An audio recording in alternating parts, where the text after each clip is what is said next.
اللہ اگر تو ناراض نہیں ہے تو مجھے کوئی پرواہ، سر تقسیم خم ہے جو مزاج یاد ہے، مجھے اندیشہ یہ ہے کہ تو ناراض تو نہیں ہوئی۔ یہ تکلیفیں جھیلی، سینکڑوں صحابہ نے جانوں کا نذرانہ پیش کیا۔ احزاب کی جنگ میں فاقوں پر فاقے ہو رہے تھے، اور ان فاقوں کی حالت میں خندق کھودنے کا حکم ملا ہے، لوگوں کی کمریں دوہری ہو رہی ہیں، پتھر باندھے ہیں اپنے پیٹوں سے، اپنے چادروں کے ساتھ کس کر قبر دوہری کرو۔ اور جب صحابہ خدانے چلا رہے ہیں تو کیا کہہ رہے ہیں؟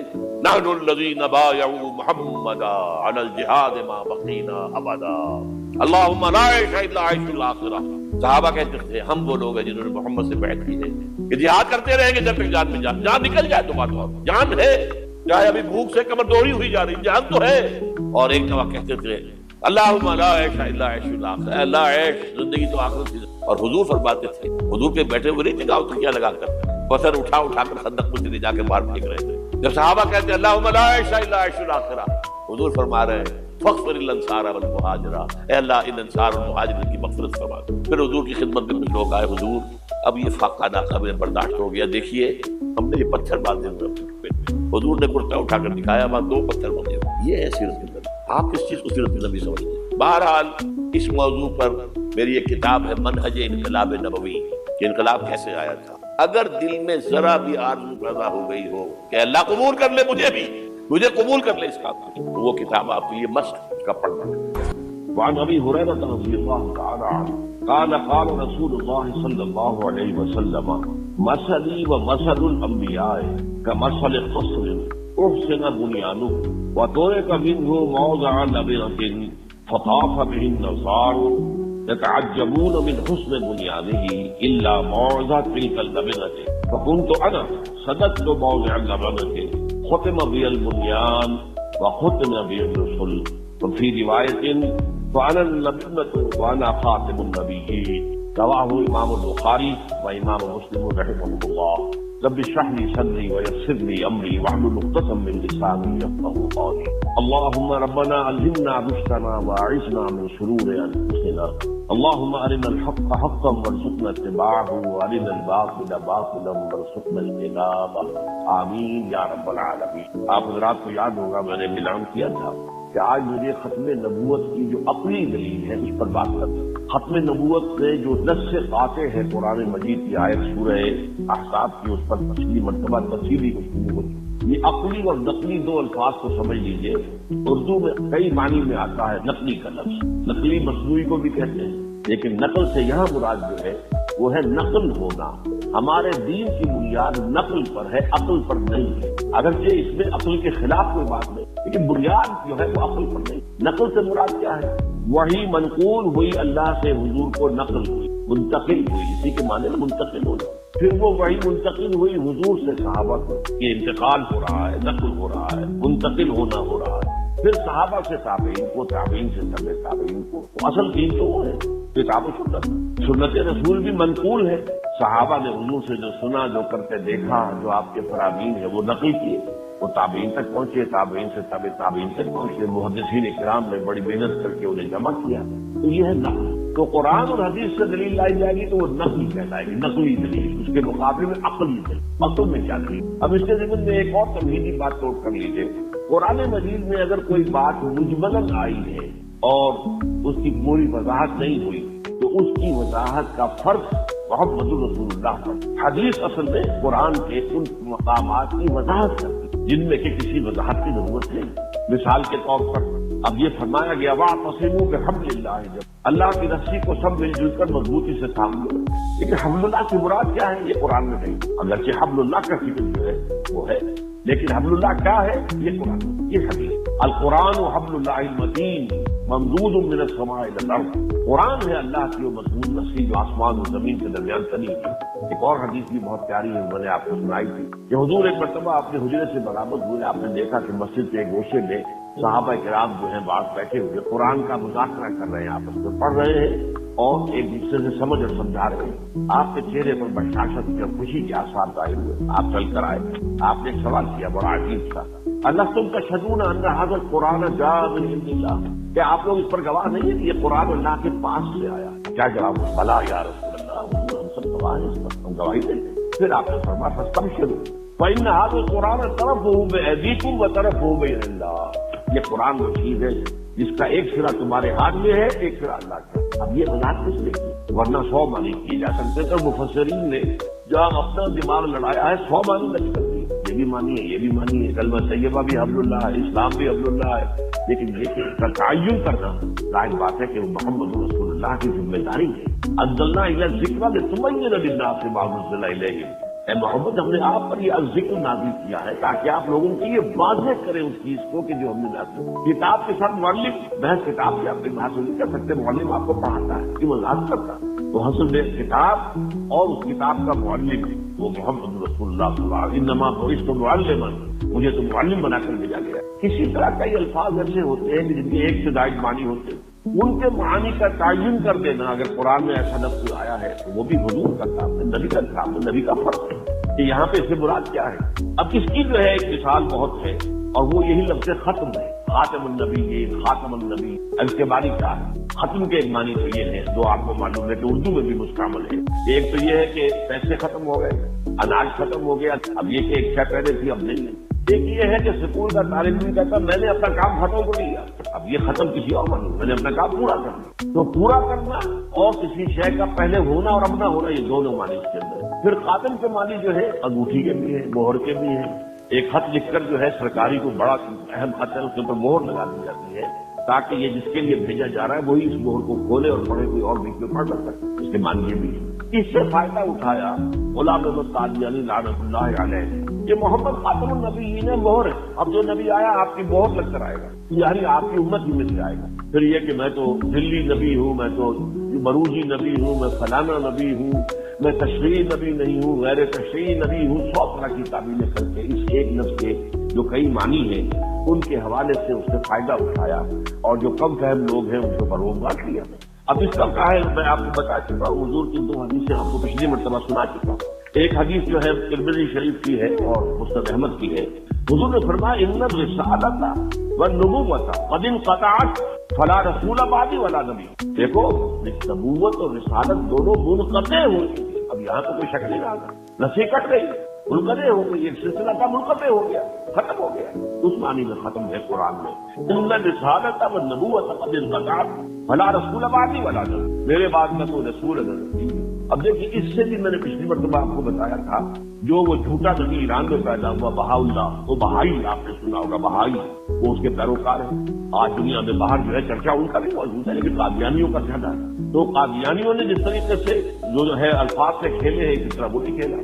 وہ ذرا دیکھو قرآن مجید میں خاتم النبیین کہا گیا، خاتم الرسول تو نہیں کہا گیا نا، نبی ختم ہو گئے، رسول ختم نہیں ہو، میں رسول ہوں۔ حالانکہ بھائی میں پچھلی مرتبہ آپ نے بتا چکا رسول تو ہوتا ہی وہ ہے جو نبی ہو، میں نے نبی ہوتا، نبی یہ رسول 2 مرتبہ قرآن میں آیا سورہ مریم میں۔ نبی ہوتا ہے تو اس میں سے اللہ تعالیٰ جس کو ایک خاص مقام پر حکم دے دے کہ وہاں چلے جاؤ، فلاں قوم کے پاس چلے جاؤ، فلاں شہر میں چلے جاؤ، فلاں علاقے میں چلے جاؤ، تو اب وہ رسول خدا کا بھیجا ہوا۔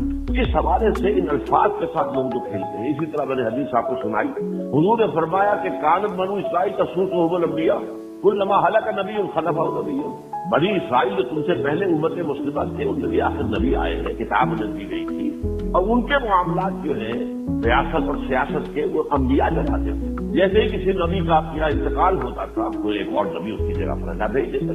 حضرت داؤد کا انتقال ہوا، حضرت سلیمان کے جانشین ہو گئے، نبی بھی تھے، وہ بھی نبی تھے، یہ بھی نبی تھے۔ اب یہاں پر ایک اشکال پیدا ہو سکتا تھا، دیکھو اسی طرح امت محمد کے اندر بھی ہونا چاہیے کہ حضور کے بعد جو ہے وہ انبیاء ہوں، لیکن آپ نے فوراً فرما دیا لیکن نہیں، وَإِنَّهُ لَا نَبِيَّ بَعْدِي وَسَيَكُونُ الْخُلَفَاءُ، لیکن ڈال دو میرے بعد کوئی نبی نہیں ہے، خلفاء ہوں گے، جانشین ہوں گے، خلفاء ہوں گے، خلفاء راشدین بھی ہوں گے، پھر بعد میں وہ خلفاء بھی ہوں گے کہ جو راشدین تو نہیں ہوں گے، بہرحال اپنے آپ کو خلفاء کہلائیں گے، بنو امیہ کے خلفاء اور بنو عباس کے خلفاء اور ترکوں کے خلفاء۔ خلافت جو ہے 400 برس تک ترکوں میں رہی، لیکن خلفاء ہوں گے، نبی کوئی نہیں ہوگا۔ اسی طرح کا ایک واقعہ آتا ہے، جب حضور غزوہ تبوک پر تشریف لے جا رہے تھے تو آپ نے حضرت علی کو اپنا قائد مقام بنا کر مدینے میں آپ نے کہا تم یہاں رہو۔ انہوں نے شکوہ کیا، حضور آپ اور آپ کے دوسرے 2 سال کے ساتھی تو جا رہے ہیں اللہ کی راہ میں جنگ کرنے کے لیے، اور مجھے آپ عورتوں کے ساتھ بچا کر جا رہے ہیں۔ ظاہر بات ہے کہ پیچھے تو کیونکہ غزوہ تبوک کے موقع پر تو یہ تھا کہ ہر مسلمان کو جانا ہے، یہ نفیر عام اس سے پہلے کبھی نہیں حضور کی سیرت میں، غزوہ بدر ہو یا غزوہ ہو، نفیر عام کبھی نہیں، یہ نفیر عام ہے کہ مرتبہ ہر مسلمان پر ہر نام جو ہے نا جانا۔ اللہ یہ کہ کوئی آ کر اپنا عذر پیش کر کے اجازت لے لے. منافقوں نے جھوٹے عذر پیش کیے, اجازت لے لی, لیکن اکثر تو جو ہے اہل ایمان سے وہ تو گئے, اب رہ گئے کون؟ بچے اور عورتیں. تو آپ مجھے ان میں اٹھا کر جا رہے ہیں. آپ نے فرمایا ہے علی کیا تمہیں یہ پسند نہیں ہے کہ تمہارا وہی مقام ہو جو موسیٰ کے ساتھ ہارون کا تھا؟ حضرت موسیٰ جب گئے تھے اللہ تعالیٰ کی طلب کرنے پر کوہ طور پر, جہاں آپ کو اب تورات ملنی تھی, تو حضرت موسیٰ حضرت ہارون کو اپنا قائم مقام بنا کر چلے گئے. تو اے علی کیا تمہیں یہ پسند نہیں ہے کہ تمہارا بھی وہی مقام ہو جو میرے ساتھ جو کہ موسیٰ کے ساتھ ہارون کا تھا؟ لیکن دیکھ لو میرے پاس نبی کوئی نہیں ہے, یہاں پر بھی وضاحت کر مبادہ کو شائبہ پیدا ہو جائے, کہیں پر مغالطے کی جگہ پیدا ہو جائے, کہیں کوئی امکان پیدا ہو جائے. کیا اب اس میں بھی امکان پیدا ہو سکتا تھا کہ حضرت موسیٰ کے ساتھ حضرت ہارون تھے تو وہ تو نبی تھے, وہی رسول تھے. فرماتے ہیں کوئی اس میں مغالطہ نہ ہو, میرے بعد کوئی نبی نہیں ہے. تو اس حوالے سے میں نے آپ کو بتایا کہ کہیں شائبہ بھی پیدا نہ ہونے پائے شک کا, اتنا اہتمام حضور کی احادیث میں کر دیا گیا. یہ آپ کا فرض منصب ہی ہے. یہاں اصل میں منکرین حدیث کا معاملہ سمجھ لیجیے, وہ لوگ جو ہے حدیث سے محروم کرنا چاہتے ہیں مسلمانوں کو, تو پھر تو کہیں پر کوئی حفاظت رہے گی نہیں. نماز کا نظام نہیں بنتا اگر آپ جو ہے حدیث کو سامنے نہ رکھیں. یہ پورا نظام جو ہے درم برم ہو جائے گا. اور یہ ساری جو اللہ تعالیٰ کے نبی کی طرف سے وضاحتیں آنے سے جو حد بندیاں ہو گئی ہیں وہ حد بندیاں ختم ہو جائیں گی. بہرحال اس کے ضمن میں جو سب سے بڑی دلیل ہے وہ کیا ہے؟ جو اپنی دلیل, وہ دلیل یہ ہے کہ دین اور ہدایت حضور پر کامل ہو گئے. اب سادہ سی بات ہے, یہ پانی لبالب بھر دیا گیا گلاس میں, تو اب آگے کون سا پڑے گا پانی اس میں؟ ایک دلیل سادہ سے کسی دیہاتی کو سمجھانے کے لیے بھی کافی ہوگی. لیکن یہ ہے کہ اس میں اصل میں پہلے یہ سمجھ لیجیے کہ انہوں نے دلیل کیا استعمال کی. ایک اپنی دلیل انہوں نے بھی استعمال کی, اور جیسے کہ میں نے بتایا تھا کہ عوام کو اپیل کرنے والی باتیں کہ کیسے ہو سکتا ہے کہ ہمارے نبی تو فوت ہو کر زیر زمین دفن ہے اور عیسیٰ جو ہے آسمان پر اٹھ جائے, کیسے اور وہ زندہ ہے آسمان پر. اس سے اس نے مسئلہ پیدا کیا. اس پر انشاءاللہ میں گفتگو کروں گا, یہ اہم مسئلہ ہے. اس معاملے کے اندر گفتگو شروع ہوئی ہے تو بات پہلو میں چاہتا ہوں کہ واضح ہوئی. ہمارا اسی طریقے کی دلیل یہ تھی وحی اور نبوت رحمت ہے. رحمت کیسے ختم ہو سکتی ہے اللہ کی؟ اب بتائیے عام آدمی کو دلیل جو ہے اپیل کرے گی. نبی تو رحمت ہے اور رحمت للعالمین حضور ہے, تو اللہ کی رحمت جو ہے ختم ہو سکتی ہے. وہی تو نعمت ہے, رحمت ہے, رحمت ختم ہو سکتی ہے. اس کا جواب کیا ہے وہ اصل میں سمجھنے کی ضرورت ہے, اور وہ عقلی دلیل ہے محمد رسول اللہ کے ختم نبوت. دیکھیے ہدایت جو کہ وحی کا اور نبوت کا اصل مقصد تھا, اس ہدایت کے لیے لفظ نعمت بھی آتا ہے, اسی کے لیے نور بھی آتا ہے. اس لیے کہ ظاہر بات ہے نور ایک ظاہری ہے, یہ اس کے راستے میں ہم اس کی روشنی میں راستہ چلتے ہیں, دیکھتے ہیں.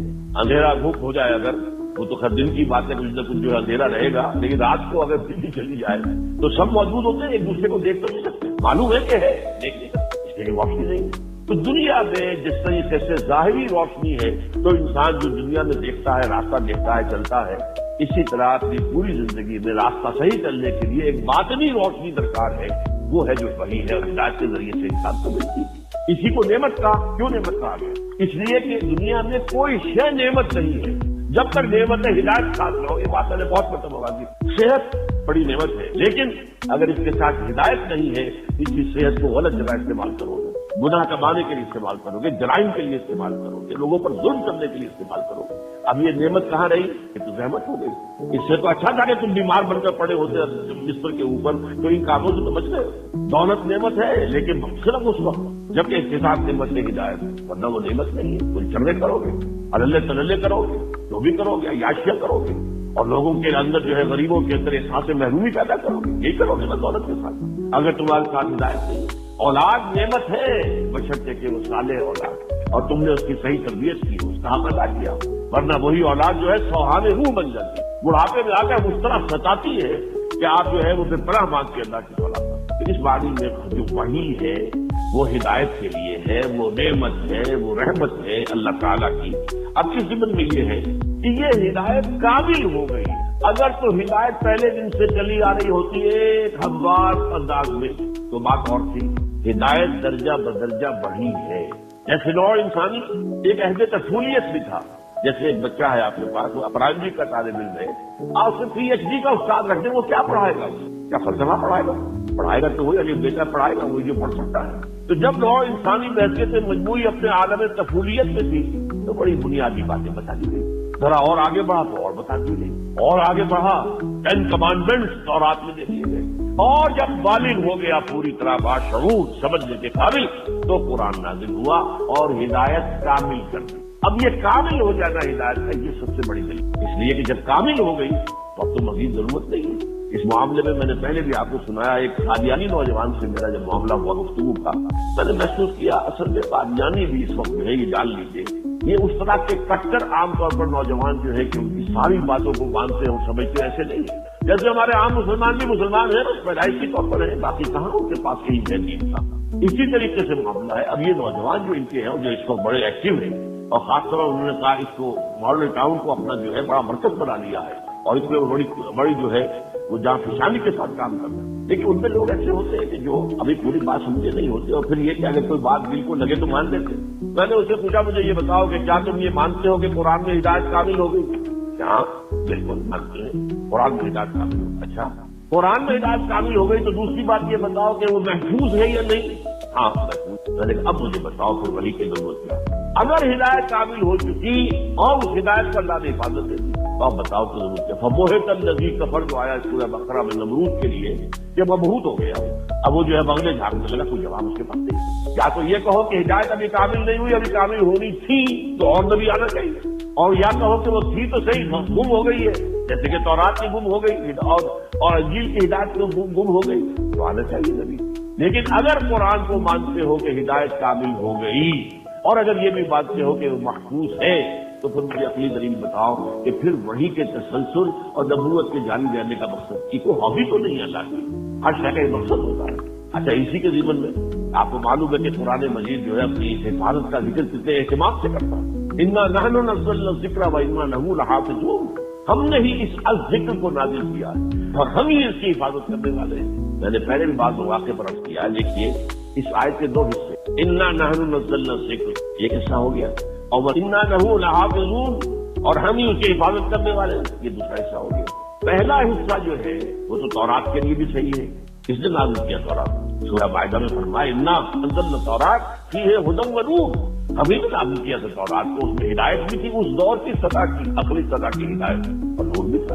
پھر انجیل کے بارے میں فرمایا وہ بھی ہم نے نازل فیہا ھدی و نور، اس میں بھی ہدایت بھی تھی نور بھی تھا۔ تو لیکن دوسرا حصہ جو ہے وہ صرف قرآن پر ہے، وَإِنَّا لَهُ لَحَافِظُونَ۔ اگر تورات کی حفاظت کا ذمہ اللہ لے لیتا تو کیا تحریف ہو سکتی تھی؟ اگر انجیل کی حفاظت کا ذمہ اللہ لے لیتا تو کیا اس میں تحریف ہو سکتی تھی؟ اور اس کا کانورس بھی ہے، تلخ بات ہے، اگر قرآن کی حفاظت کا ذمہ اللہ نہ لیتا تو کیا ہم چھوڑ دیتے بغیر تحریف کے؟ جب حضور فرماتے ہیں کہ سابقہ امت میں جو گمراہی آئیں گے تم میں بھی آ کر رہیں گے، تو اگر وہ کے بیچ میں گھسے تھے تم بھی گھسو گے۔ اگر ان میں کوئی شکی ایسا اٹھا جس نے اپنی ماں کے ساتھ زنا کیا تم میں بھی کوئی بدبخت اٹھے گا جو یہ کام کر سکتا ہے ایسا، تو کیا ہم چھوڑ دیتے؟ کیا ہم نے ترجموں میں تحریفیں نہیں کی؟ کیا ہم نے تفسیروں میں تحریفیں نہیں کی؟ لیکن یہ قرآن کے متن کو بڑھا کر یہ قرآن کے ساتھ اب اس میں یہ بات ہے، یہ بات سمجھانے کی ہے۔ بھائی تم سوچو یہ بھی بات کرنے کی ہے۔ اگر کوئی نوجوان آتا ہے آپ کے پاس آپ سے بات کرتا ہے، میں یہ سوچو کیا وجہ ہے کہ تورات کو اور انجیل کو تو حفاظت نہیں دی گئی، قرآن کو دی گئی؟ بتاؤ۔ میں تو اسے اور زیادہ عوامی انداز میں کہا کرتا ہوں کہ قرآن کو اور یہ تورات اور انجیل کو یہ حق پہنچتا ہے کہ وہ اللہ سے شکایت کرے، فریاد کرے، شکوہ کرے کہ اے اللہ قرآن بھی تیری کتاب، ہم بھی تیری کتابیں تھی، تو یہ ہمارے ساتھ سوکندی بیٹیوں والا سلوک کیوں ہوا؟ ہماری حفاظت نہیں، قرآن کی حفاظت ہے کیوں؟ اس کی وجہ ہے نا، وجہ یہ ہے کہ تم مستقل ہدایت نامے نہیں تھی، ابدی ہدایت نامے نہیں تھی، تمہارے اندر ابھی ہدایت کامل نہیں ہوئی تھی۔ قرآن میں ہدایت آئی، ہدایت کامل ہو گئی، ہدایت مکمل ہو گئی، عبادت ابدی ہے، اس کے بعد دروازہ بند ہو رہا تھا ہم نہیں پڑھتے۔ یہ عقلی بات ہے، یہ بات جو ہے وہ عقل میں اس میں سمجھ میں آنے والی ہے۔ انا نحن نزلنا الذکر وانا لہ لحافظون، اور ایک جگہ تو فرمایا بڑا عجیب انداز، لا یاتیہ الباطل من بین یدیہ ولا من خلفہ، اس قرآن پر باطل حملہ آور ہو ہی نہیں سکتا، نہ سامنے سے نہ پیچھے۔ اب سامنے اور پیچھے سے کا مفہوم یہ بھی ہے کہ نہ قرآن کو کوئی چیلنج کر سکا حضور کی زندگی میں اور نہ قرآن کو آج تک کوئی چیلنج کر سکا، اور ماننا پڑتا ہے دنیا کو کہ ہاں اس کی کتاب جو ہے یہ وہی ہے، محفوظ کتاب ہے جو محمد نے عطا کی تھی امت کو صلی اللہ علیہ وسلم، جبکہ انجیل نہیں ہے، انجیل والے مانتے ہیں 104 انجیلیں تھیں جن میں سے 4 منتخب کی انہوں نے، 4 کہناتی ہے کینونیکل قانونی جو واقعی مستند ہے، اور 100 اور ہے جو اپوکریفل کہلاتی ہے ان کے یہاں، یہ ایسے ہی ہے بس ان کی مستند نہیں۔ میں نے ایک مرتبہ ایک پادری سے بات کی تھی جب میں ابھی طالب علم تھا میڈیکل کا، تو منٹگومری میں بہت بڑا مرکز ہے ان کا، جب آ گیا پادری سے پوچھا، میں نے کہا which one of them is Bible, یہ جو متی کی انجیل ہے، لوک کی انجیل ہے، مارک کی انجیل ہے اور جان کی انجیل ہے، which one of them is the Bible, none of them is Bible. میں حیران رہ گیا یہ پادری کیا کہہ رہا ہے. None of them is Bible. Bible is in them. Bible ان میں ہے, 400 میں 100 میں بائبل ہے, وہ مختلف ہے. اس نے یہ بیان کیا, لوک نے یہ بیان کیا. اب وہ در حقیقت سوال عمریاں ہیں. ہم حضرت عیسیٰ علیہ السلام کے حالات میں جو بیان کیے گئے اسی میں حضرت عیسیٰ کے مواعظ بھی آ گئے, اسی میں حضرت عیسیٰ پر جو وحی آئی وہ بھی آ گئی ہے. یعنی یہ سمجھیے یہ بات ایک نقطہ ہے اہم جو آ گیا ہے.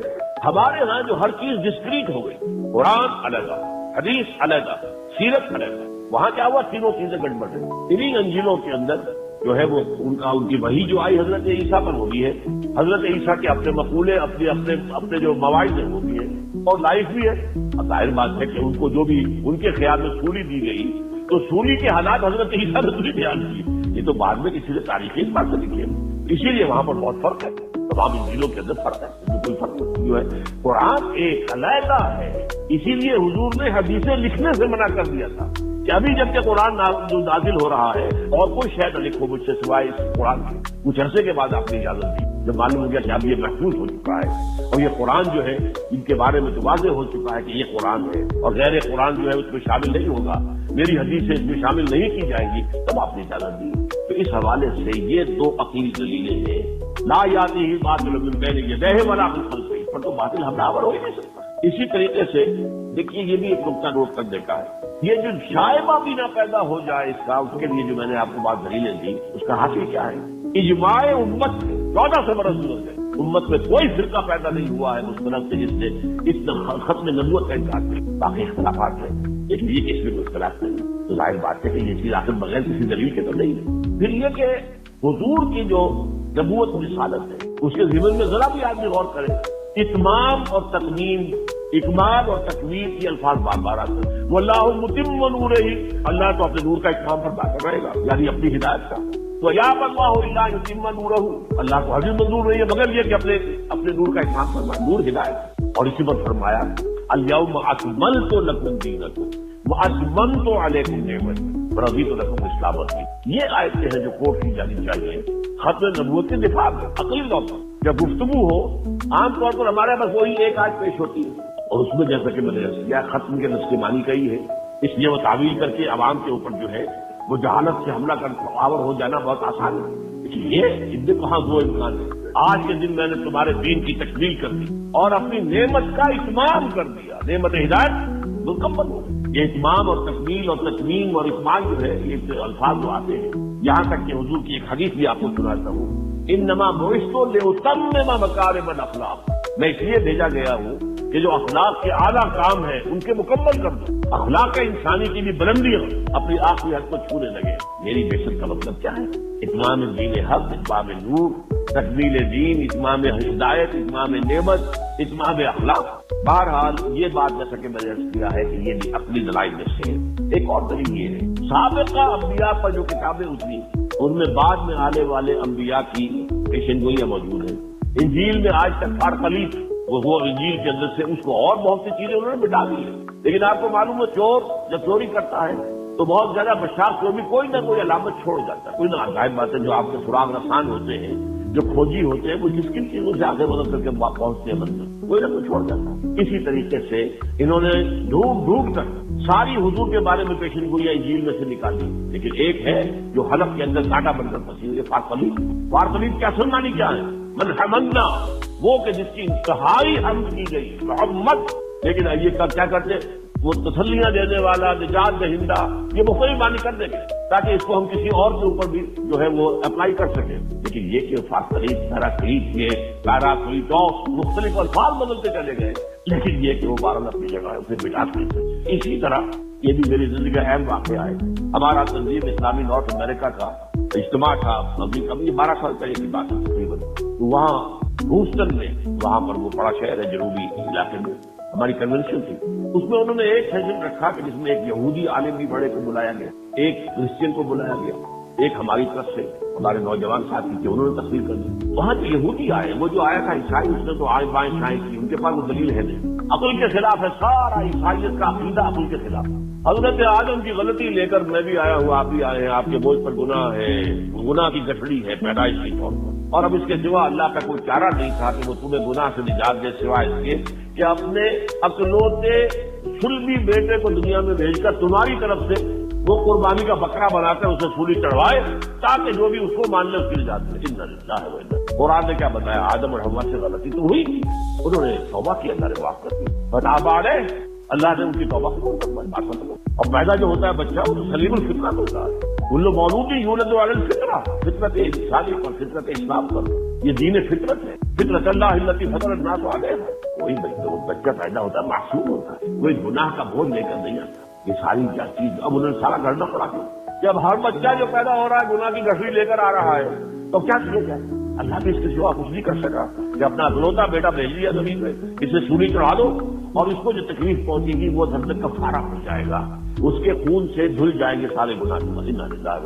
بہرحال میں نے جب تک عرض کیا برنباس کی ایک انجیل ہے جو میں نے بتایا تھا کہ 100 انجیلیں وہ ہے جو اپوکریفل کے اندر مسلم نہیں مانتے، ان میں سے ایک برنباس کی ہے، یہ مانتے ہیں کہ حواریین میں سے ایک برنباس بھی تھے، ان کی انجیل ہے، اور وہ پوپ کے جو ہے پچھلی صدی میں کوئی جانتا ہی نہیں تھا، نام بھی نہیں جانتا تھا مسلمان کا، یہ پوپ کے لائبریری سے برابر ہے، اس میں تقریباً سمجھیے ہر صفحے پر حضرت حضور کی پیشن گوئی موجود، لیکن فارکلیت والی تو بہرحال میں بھی ہے۔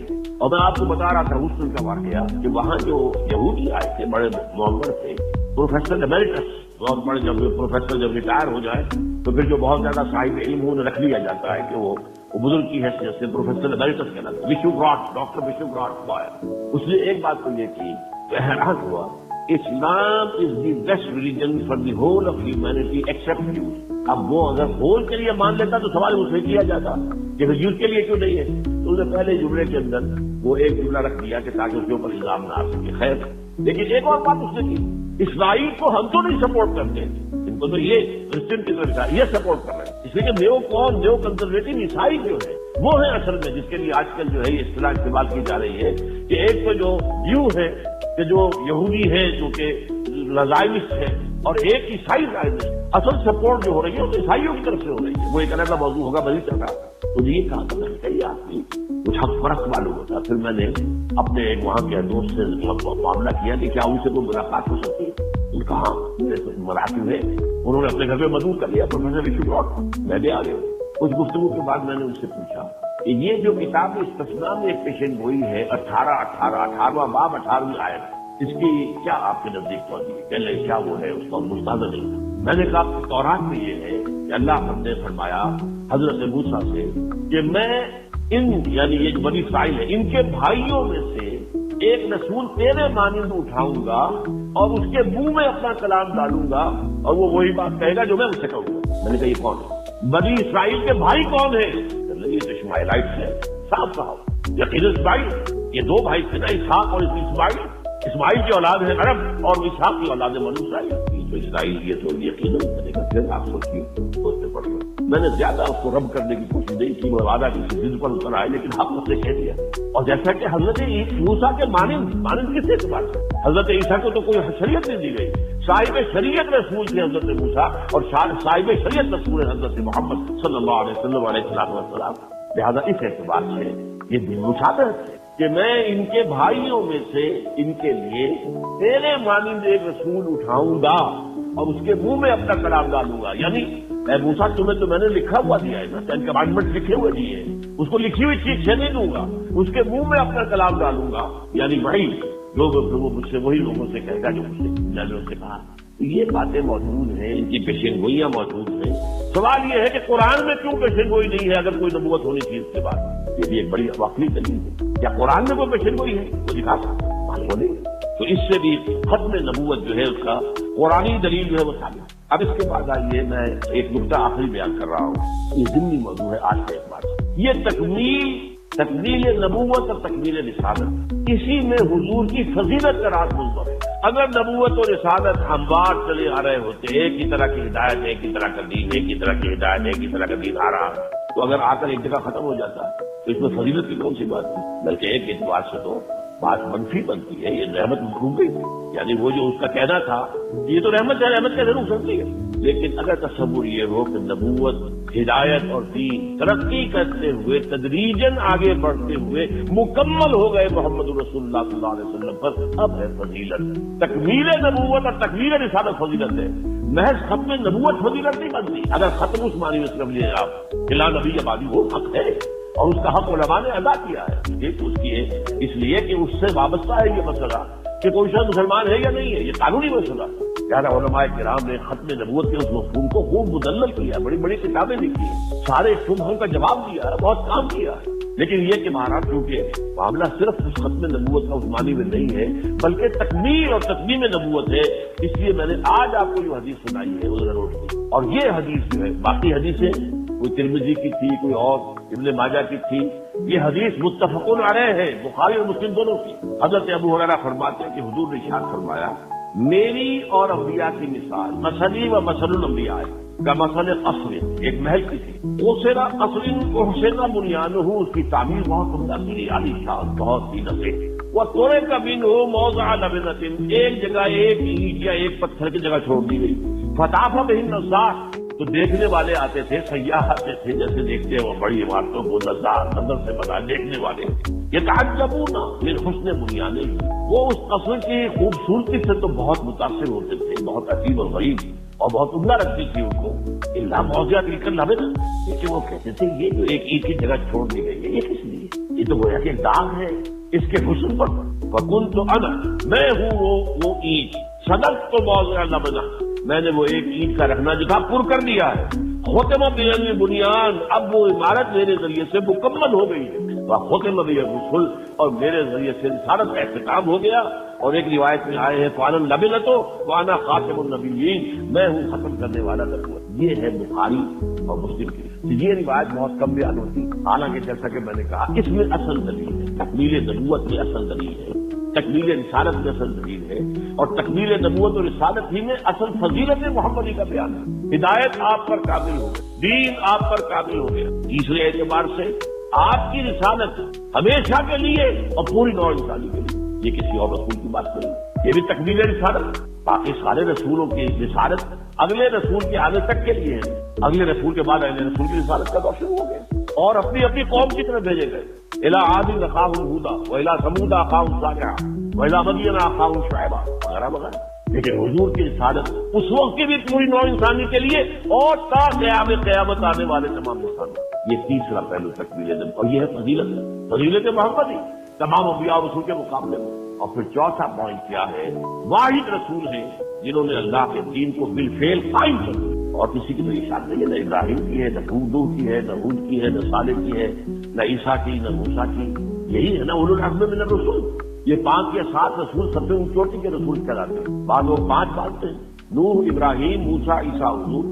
بعض 7 کہتے ہیں جنہیں قرآن میں بہت تکرار کے ساتھ حضرت ہود اور حضرت صالح کا ذکر بھی, انہیں بھی شامل کرتے ہیں. تو 7 اولو العزم من الرسل, جیسے قرآن میں کہا گیا کہ اے نبی فاصبر کما صبر اولو العزم من الرسل, آپ صبر کیجیے جیسے کہ ہمارے اولو العزم پیغمبروں نے صبر کیا. یہ اولو العزم پیغمبر ہیں, ان کے ذریعے سے کئی اللہ کا دین قائم ہوا ہے, کوئی نظام بنا, کوئی اسلامی ریاست قائم ہوئی, آپ نے قائم کر کے دکھایا.